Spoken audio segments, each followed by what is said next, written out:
Tonight, people on the edge of losing their homes may be feeling a sense of whiplash. Yeah, yesterday the Biden administration announced a new ban on evictions just days after the nationwide moratorium had expired. Kfox 14 News at 9's Alyssa Bethencourt is live in our newsroom to explain who qualifies and to tell us why there is some confusion tonight. Alyssa. Yeah, Erica, Robert, the Biden administration issued a 60-day ban on eviction in parts of the country where coronavirus cases have risen to a substantial level. According to the CDC website, El Paso falls under that category, but it's not clear tonight why some people are getting mixed messages when it comes to the president's moratorium. Hugo Adrian Cisneros is still recovering from some of the long-term side effects of COVID-19. The 51-year-old was hospitalized for 2.5 months after testing positive for the virus and hasn't been able to return to work. Enfermo, la renta. Even while he was sick, he says all he could think about was recovering and providing for his family. But with hospital bills piling up and no income coming in, he couldn't stay afloat. Cisneros is just one of millions feeling the financial impacts of the pandemic. I don't think the issue has ever been as bad as it is right now. I think when COVID happened in 2020, it definitely affected a lot of people across the area and across the country. Ana Apodaca is the Rental Assistance Program Manager with the Paso del Norte Foundation. She says the new eviction moratorium drafted by the CDC is aimed at protecting tenants in counties with high levels of community transmission of COVID-19. According to the CDC, that would impact roughly 90% of the U.S. population, including El Paso. But housing agencies here say they've received different guidance from the county judge. A little bit confusing for people in El Paso because now we're following what the county's saying. CDC has an opposing opinion.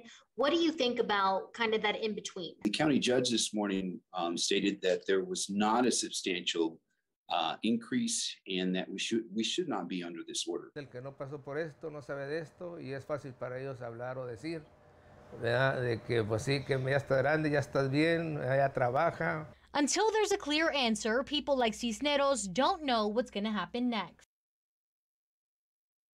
Now, the 2-month moratorium expires on October 3rd. I did reach out to County Judge Ricardo Samaniego for clarification, but I'm still waiting on his response. In the meantime, I have gone ahead and posted information for those that need rental assistance up on our website, kfoxtv.com. I'm reporting live in the newsroom tonight. Alyssa Bethencourt, Kfox 14 News at 9.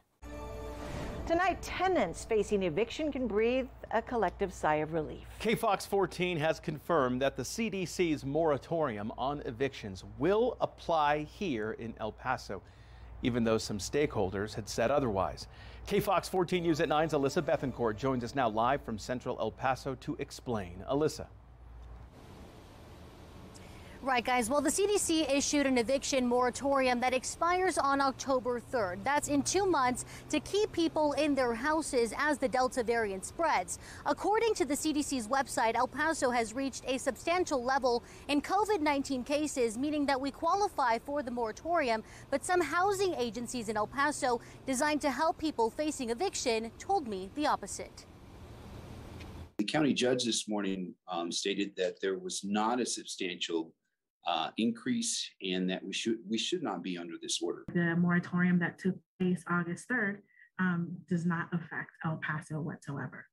But I never said that there was some inaccuracy. Today I spoke with El Paso County Judge Ricardo Samaniego after multiple housing agencies told me we did not qualify for the eviction moratorium. But he says it's the exact opposite. Just to clarify, Judge Samaniego, right now, El Paso County does qualify for the eviction moratorium? We are now. Samaniego says during this time, renters should try to get money through assistance programs so they could stay in their homes once the moratorium expires. Even if there's not a moratorium, we also have the ability to understand what people are going through. And, you know, there's still a lot of money available. In Texas, there's still more than $500 million left in funding for the Texas Rent Relief Program, which is why Samaniego says those feeling the financial impacts of the pandemic should apply for the help they need. A lot of things are going to be lifted as we move forward, and it's going to be up to us to do the most humane thing possible. Now, I did reach out to those housing agencies for clarification, but I'm still waiting on their response. In the meantime, it's important to note that the application process for that rental assistance has not changed. I have gone ahead and posted step-by-step instructions for you, if needed, up on our website, kfoxtv.com. I'm live tonight in Central El Paso. Elizabeth in Court, Kfox 14 News at 9.